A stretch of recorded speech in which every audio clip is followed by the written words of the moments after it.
They mocked the human ban until the evidence struck like a weapon. The large meeting room fell silent as Admiral Gregory Phillips walked to the center. His black uniform was perfect, not a wrinkle in sight. 50 pairs of alien eyes watched him. Some blinked sideways, others didn't blink at all. "Thank you for allowing me to speak today," Phillips said. His voice was strong but calm. Behind him a screen showed the Earth, small and blue against the darkness of space. The room was shaped like a half-circle. 17 alien species sat in raised seats, looking down at Phillips. The room smelled strange. A mix of different alien bodies and the cleaning chemicals used to make the air safe for everyone to breathe. "Humans have been traveling in space for less than 200 years, Phillips continued. "In that time, we have noticed something unusual. Our technology grows faster than seems normal. Our ability to adapt to new places is stronger than it should be." A tall, thin alien with purple skin stood up. Ambassador Zixtara was from a species called the Merloni. Her forearms moved in a pattern that showed she was not impressed. "Admiral Phillips, with all respect, every young species thinks they are special," she said. Her voice came through the translator with a slight buzz. "The Galactic Council has welcomed over 300 species in the last 10,000 years. All follow similar patterns of growth." Phillips nodded. He had expected this. Commander Lisa.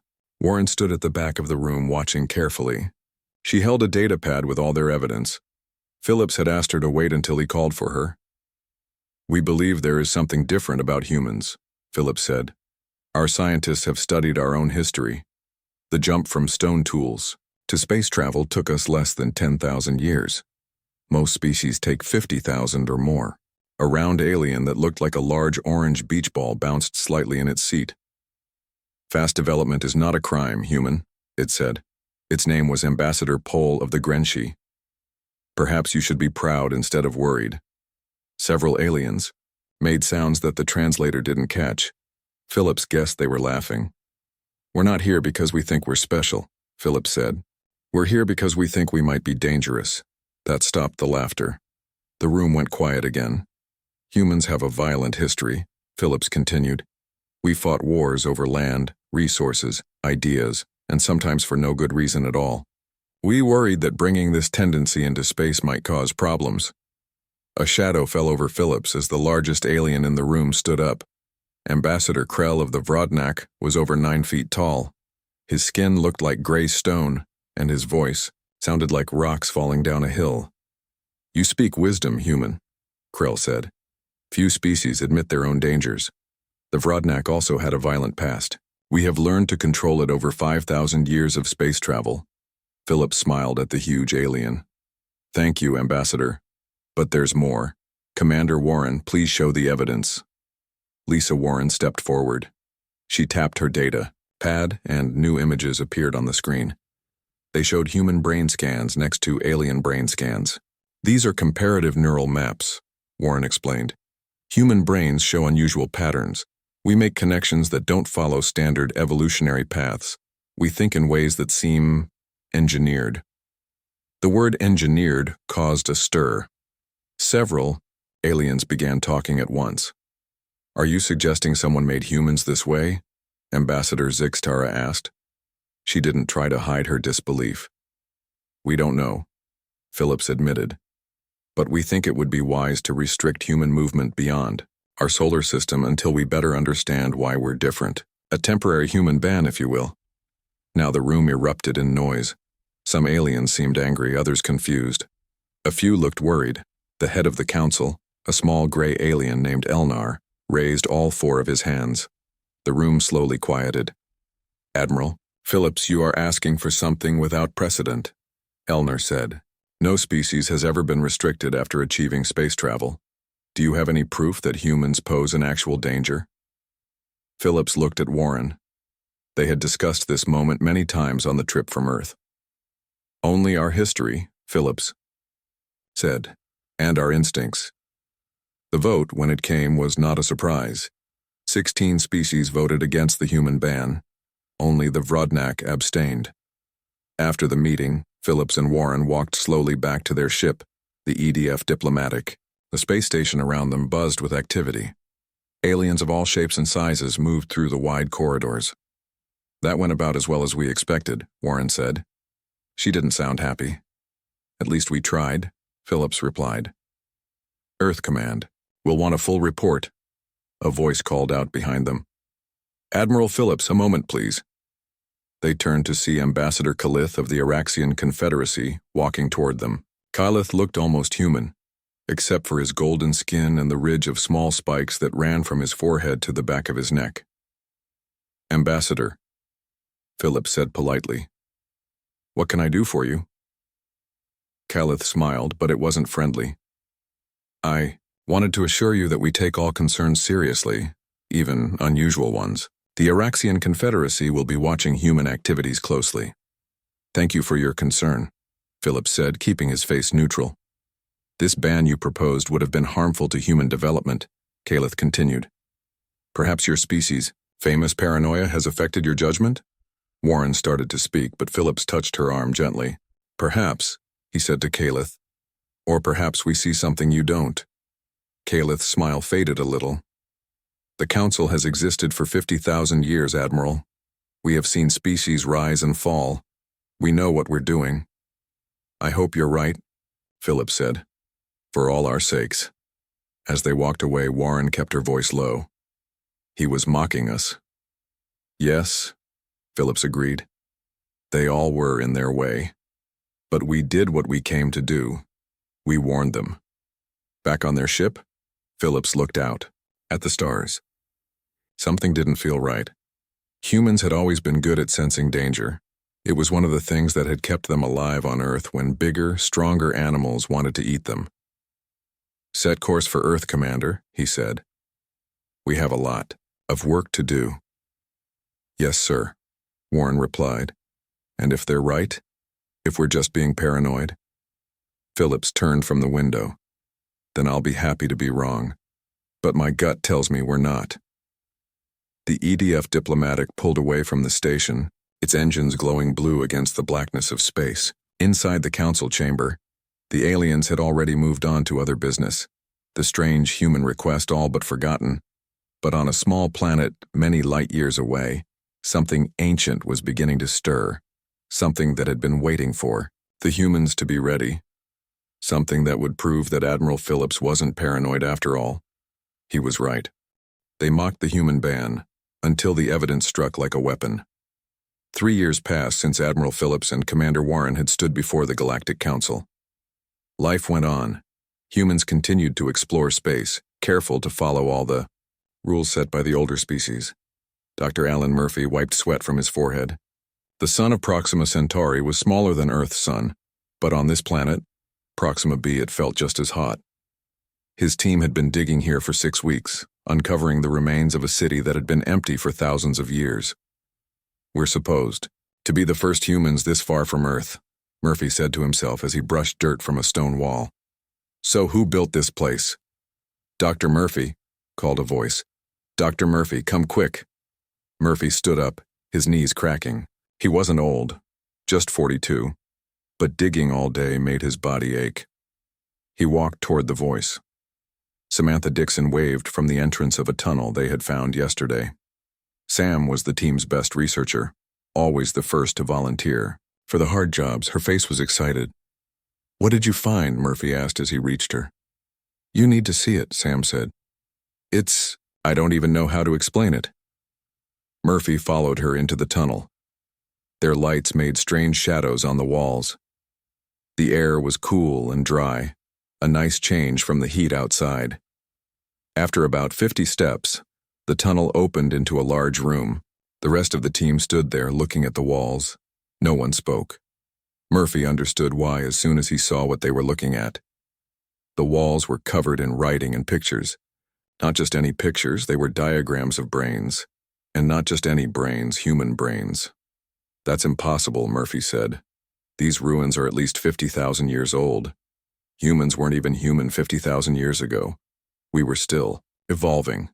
Dr. Olivia Grant, the team's language expert, pointed to markings under one of the brain diagrams. I can read some of this, she said.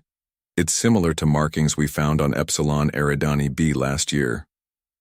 What does it say? Sam asked. Dr. Grant traced the symbols with her finger. Project Sentinel, she said. And this part talks about cognitive engineering and adaptive neural pathways. Murphy felt a chill that had nothing to do with the cool air. Are you saying someone engineered human brains? Made us the way we are? Not just brains, said Dr. Grant, moving to another wall. Look at these. They show DNA sequences, and these charts show what look like stages of development. Development? Of what? Sam asked. Of humans, Murphy said, looking closely at the charts. This shows evolution, but guided evolution, as if someone was helping it along, making changes. The room was silent again as everyone tried to understand what they were seeing. There's more, said Noah Wright, the team's tech specialist. He pointed to a door at the back of the room. This looks like it leads to another chamber. The door wasn't locked. It slid open easily when Murphy pushed it. Beyond was a smaller room with a single item in the center, a stone table with a crystal cube sitting on it. Careful, Murphy said as the team moved forward. Don't touch anything yet. The cube was about the size of a basketball. Inside it, lights moved like tiny stars. It's some kind of data storage, Wright said, scanning it with his equipment. And it's still active. After 50,000 years, it's still running. Can you access it? Murphy asked. Wright connected his computer to the cube using a universal adapter. It's not fighting me, he said, sounding surprised. It's almost like it was waiting for us. Suddenly, the wall in front of them lit up. A figure appeared, tall, thin, with 4 arms and a large head. It wasn't any alien species they recognized. Greetings, Sentinels, said the figure. Its voice came through Wright's translator. If you are viewing this message, then Project Sentinel has succeeded. You have evolved as we hoped and have begun to explore the stars. What is Project Sentinel? Murphy asked, even though he knew the guy's recording couldn't hear him. As if answering his question, the figure continued. You were our last hope. Our civilization faced an enemy we could not defeat, an enemy that adapted to every strategy, that learned from every encounter. We realized that to fight such an enemy, we needed a new kind of intelligence, one that could make creative leaps, that could think in ways that defied logic and prediction. The figure waved one of its arms, and the image changed to show Earth as it would have looked millions of years ago. We found your world and the primitive primates that lived there.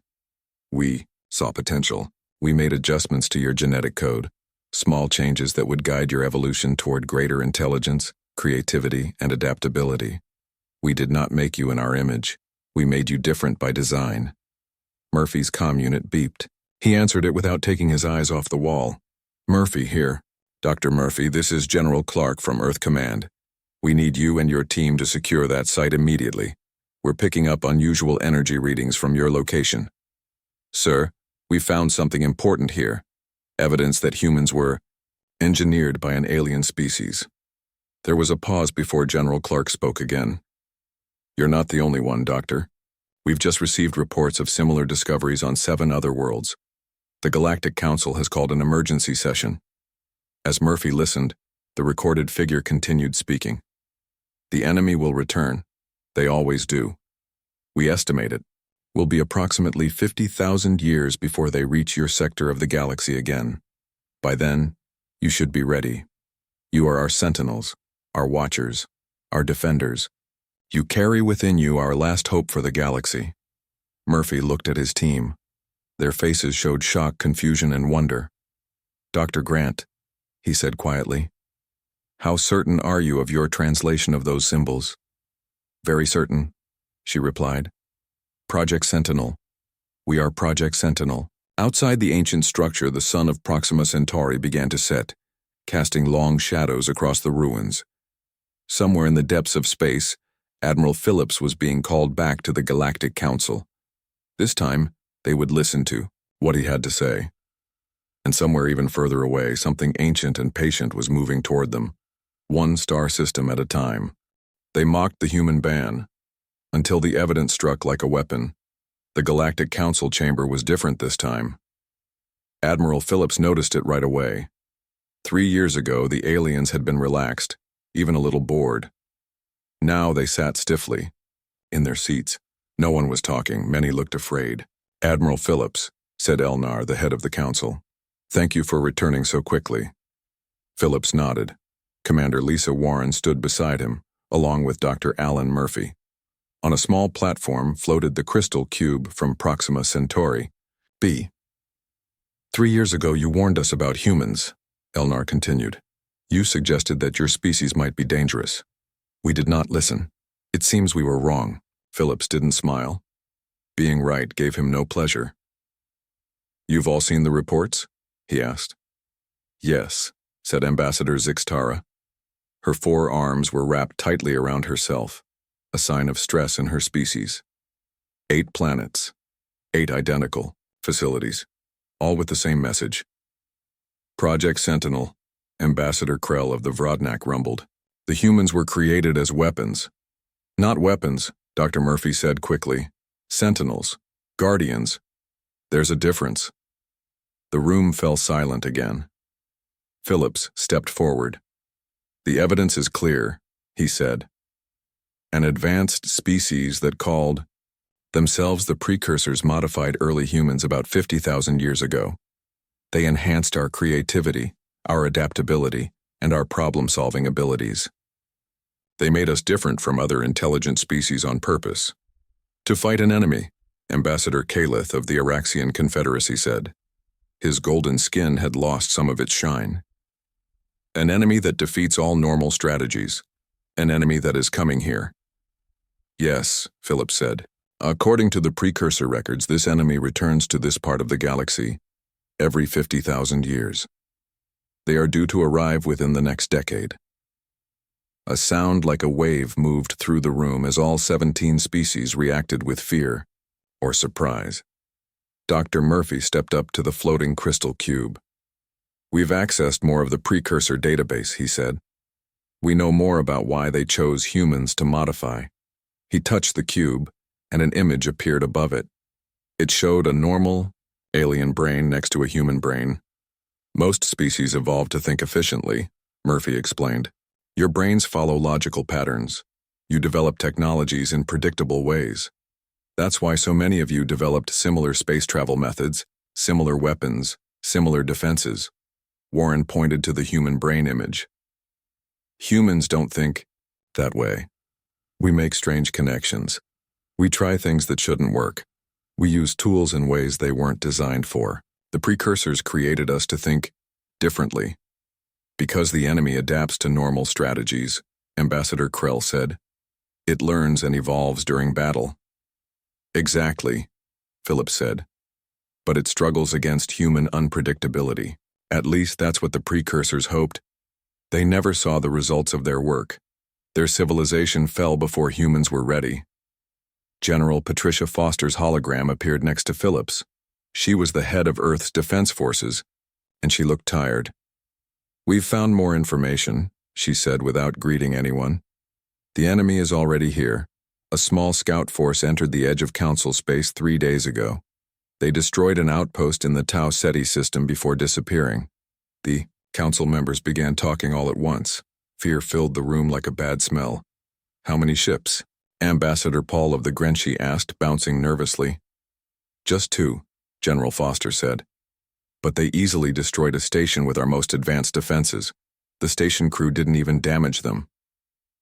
"The main enemy force is still months away," Phillips added. "But these scouts are testing our defenses, learning our strategies." Ambassador Kalith stood up. 3 years ago he had mocked Phillips. Now he looked desperate. "What do we do?" he asked. "If they can defeat our best defenses so easily, what chance do we have?" Phillips looked at Warren, then at Murphy. They had discussed this moment during the trip to the council. "We fight," Phillips said simply. "Humans have been preparing for this without knowing it. Our entire history has been about finding new ways to solve problems. That's what the precursors built into us." "You want us to put the fate of the galaxy in human hands?" Ambassador Zixtara asked. 3 years ago, you warned us that humans were dangerous." "We are dangerous," Warren said. "But now that danger will be pointed at the real enemy, Dr. Murphy touched the cube again. A new image appeared, showing a star map with a red line moving through it. This is the enemy's path during their last visit, 50,000 years ago, he said. They moved methodically, system by system. No survivors were left behind. Philip stepped into the center of the room, where all the council members could see him clearly. I'm not asking you to trust humans completely, he said. I'm asking you to work with us. Share your technology, your knowledge. Let us combine your advanced science with our unique way of thinking. Together we might find a way to defeat this enemy.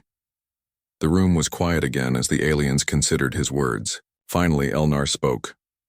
3 years ago we mocked your warning, he said. We will not make the same mistake twice. The Galactic Council votes to create a joint defense force, with humans taking a central role. One by one, the representatives of the 17 species voted. This time the vote was unanimous. As they left the chamber, Ambassador Calith approached Phillips. His golden skin looked dull with worry.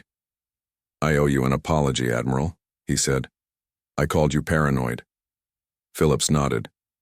Fear can be useful. Ambassador, it keeps us alert to danger. And now the danger is here, Calith said. Do you truly believe we can win? Phillips looked at the star map still floating above the cube. The red line of the enemy's path cut through thousands of living worlds. I don't know, he said honestly. But humans have always been good at doing the impossible. It's time to see if the precursors built us well enough. Outside the council chamber, ships from all 17 species were already gathering. A war was coming. A war 50,000 years in the making. And humanity, once feared for being different, was now the galaxy's best hope. They mocked the human ban until the evidence struck like a weapon. 6 months after the Galactic Council meeting, Captain Frank Miller stood on the bridge of the EDF Vigilant. The ship was new, built with technology from 7 different alien species. It was the first of Earth's Sentinel fleet. Status report, Miller said, looking at the large view screen that showed stars and distant planets. All systems normal, Captain, replied Lieutenant Diane Howard from her station. The alien tech is working well with our systems. Miller nodded. He was 38 years old with short brown hair and tired eyes. He hadn't slept much in the last week, none of them had. Any word from the other ships? He asked. The Araxian vessel Golden Dawn is standing by, Howard said. The Vrodnak ship Stone Fist is in position. The rest of the fleet is ready. Miller touched a small medal on his uniform. It showed Earth surrounded by a shield. All human ships now carried this symbol, the mark of Project Sentinel. Open a channel to the fleet, Miller said. Howard pressed some buttons. Channel open, sir. Miller took a deep breath. This is Captain Miller. By now you all know our mission. The enemy has destroyed 3 outposts in the last month. They're moving toward the Araxian colony on Theta Reticuli. Our job is to stop them before they get there. He paused, looking at his crew. Humans worked alongside aliens at every station. 6 months ago, that would have seemed impossible. We don't know much about this enemy, Miller continued. The precursors called them the Harvesters. They take what they want from each world, then move on. They adapt quickly to any defense. That's why we're here. Humans think differently. We're unpredictable. Let's use that. Miller ended the transmission and turned to his first officer, Commander Kyle Robinson. Are the new weapons ready? Miller asked. Robinson nodded. Yes, sir. The Merloni provided the energy source. The Vrodnak designed the delivery system. And we provided the unpredictable part. Miller almost smiled. The new weapons jumped between different energy frequencies at random patterns. No 2 shots were the same. It was a very human solution. Captain, Howard said suddenly, we're picking up something at the edge of the system. Miller turned quickly. Show me. The view screen changed. 2 ships appeared, moving slowly toward the planet Theta Reticuli. They were dark, with no lights. Their shape reminded Miller of deep-sea creatures from Earth's oceans. The Harvesters, Miller said quietly. Alert the fleet. Battle stations. Alarms sounded throughout the ship. Crew members ran to their positions. They don't seem to have noticed us yet, Robinson said. We could surprise them. No, Miller said. They know we're here. They're just not worried about us. Ambassador Khalith entered the bridge. He was serving as the Araxian representative on the Vigilant. My colony has 30,000 people, Khalith said, his voice tight with worry. If those ships reach the planet, they won't, Miller promised. Deploy the fleet Pattern Alpha. The human and alien ships moved out from their hiding places behind moons and asteroids. They formed a line between the harvesters and the planet. The enemy ships have changed course, Howard reported.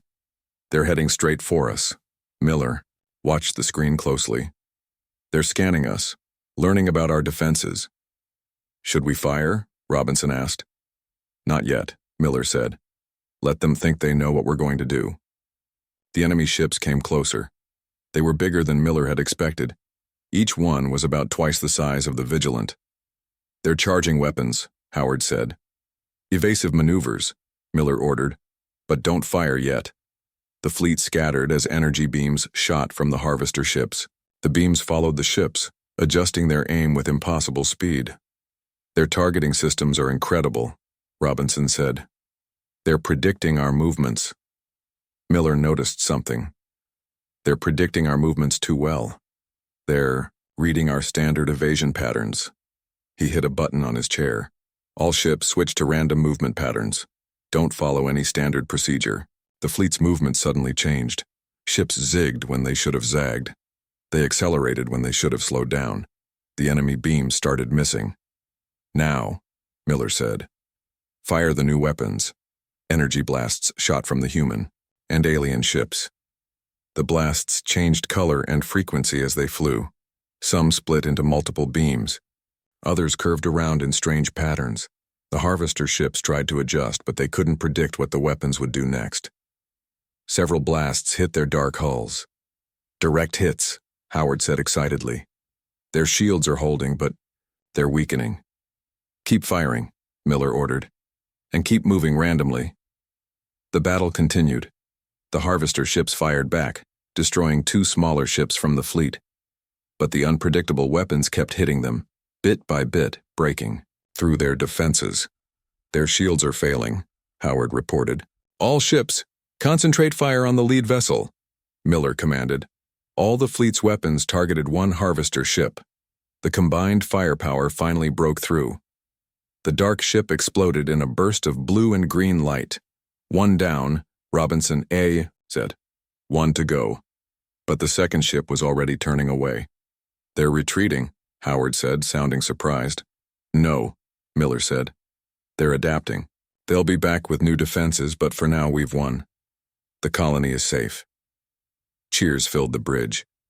Khalith approached Miller, his golden skin bright with relief and excitement.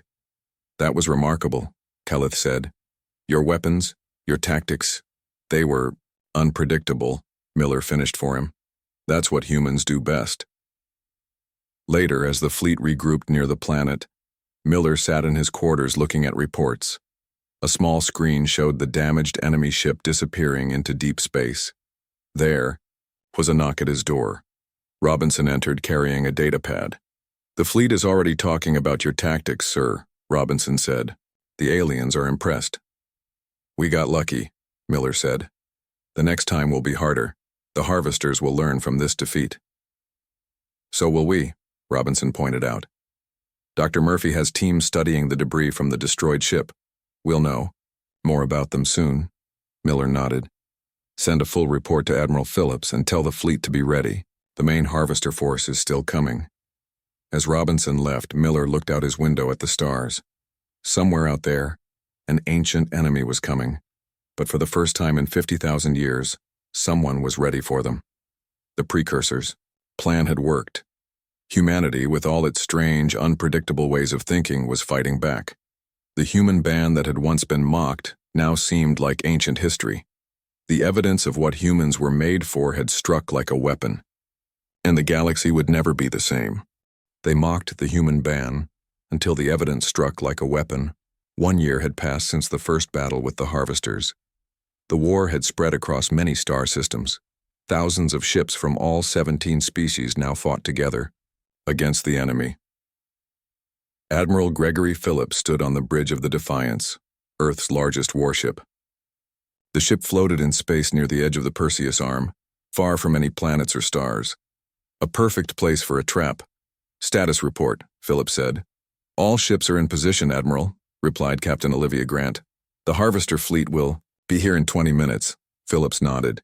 He was older now, his hair more gray than black. This past year had aged everyone. "And the special weapon?" he asked. "Ready, sir," Grant said. "Dr. Murphy says it's our best chance." Phillips looked around the bridge. Humans worked side by side with aliens from all 17 species. A year ago, that would have seemed impossible. "Open a channel to the fleet," he ordered. Grant pressed some buttons on her console. "Channel. Open, sir." Phillips stood straight and spoke clearly. "This is Admiral Phillips to all ships. The main Harvester fleet is approaching. This will be our biggest battle yet. Remember your training. Be unpredictable. Change tactics frequently. Don't fall into patterns." He paused, looking at the faces around him. Some showed fear. Others showed determination. The precursors created humans to fight this enemy. Phillips continued. "But they didn't expect us to fight alone. Our strength comes from working together, combining your advanced technology with our unique thinking. Today we defend not just one planet or one species, but our entire galaxy." Phillips ended the transmission and turned to Commander Lisa Warren, who now led Earth's diplomatic corps and served as his chief advisor. "Do you think they're ready?" he asked quietly. Warren nodded. "As ready as they can be. The joint training has gone well. Even the Araxians are learning to think more creatively." "Good," Phillips said. "They'll need it today." Dr. Alan Murphy entered the bridge carrying a small device. The device glowed with a soft blue light. "Is that it?" Phillips asked. "The special weapon?" Murphy nodded. "Yes, sir. Based on precursor technology we found in the ruins on Proxima Centauri b. It creates a field that interferes with the Harvester's ability to adapt and learn." "Will it work?" Warren asked. "In theory," Murphy said, "but we've never tested it against their main fleet. And it has a limited range. We'll need to get close." Phillips turned to the main screen, which showed empty space. Soon that space would be filled with enemy ships. "We'll get you close," he promised. An alarm sounded. Grant looked at her console. "They're here," she said. "Harvester fleet dropping. Out of faster-than-light travel now." The screen changed. Hundreds of dark ships appeared, moving in perfect formation. They were all shapes and sizes, but each had the same black, light-absorbing surface. "There are so many," someone whispered. "Battle stations," Phillips ordered. "All ships prepare to engage." The Allied fleet moved forward. Human ships flew alongside alien vessels, their movements seemingly random but actually carefully planned to appear unpredictable. The Harvesters noticed them and changed direction. Their ships spread out, covering more space. "They're surrounding us," Warren said. "As expected," Phillips replied. "Deploy the first wave." Small, fast ships shot forward from the Allied fleet. They fired new weapons that changed frequency and pattern with each shot. The weapons had worked well in early battles, but the Harvesters were ready this time. Their shields changed and adapted, blocking most of the shots. "They've learned from the previous battles," Murphy said, watching the screen closely. "Then we'll have to try something new," Phillips said. "Captain Grant, signal the fleet. Pattern Omega." Grant nodded and sent the command. The Allied ships suddenly changed their formation. Instead of spreading out, they clustered together in tight groups. "Now," Phillips said, "all groups, activate gravity wave generators." The Allied ships activated special devices that bent the space around them.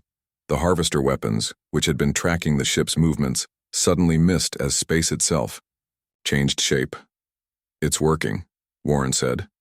"Their targeting systems can't adjust fast enough."